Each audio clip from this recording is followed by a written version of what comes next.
депутат Эрбаев Алишер Ташбаевичке. Рахмат, Сергей Абдуллаевич.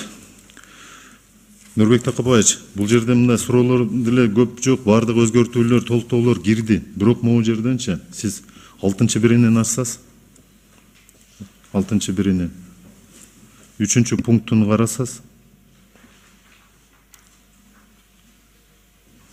ошол жерде ачтыңыз да, жана акыйкатчы, омбудсмен, ички иштер органдары, тышкы иштер чөйрөсүндөгү ыйгарым, улуттук коопсуздук камсыз кылуу деп турат.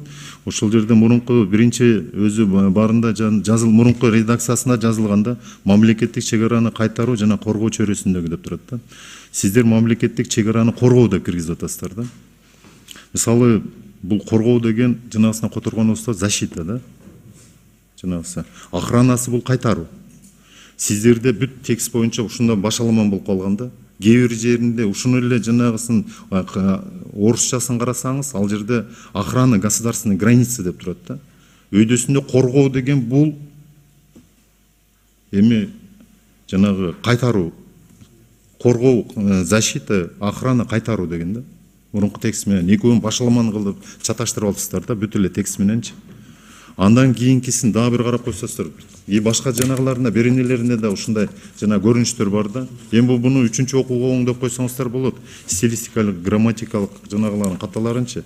Андан кийин жана 28-беренени карасаңыз, эң аягында сиздер могу 6-пунктун А, Б'ларын алып салып атасыздар, киргизип атасыздар да.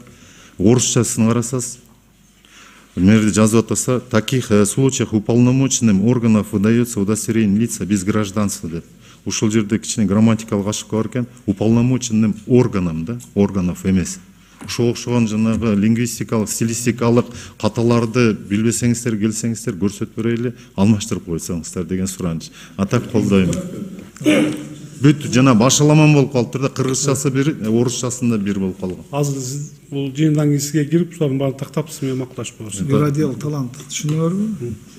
Азыр разработчиктер бул жерде отурушат. Сиз азыр киргенден кийин сиз берген сунуштар боюнча баарын тактап болосуз. Рахмат. Силер да карасаңыздар.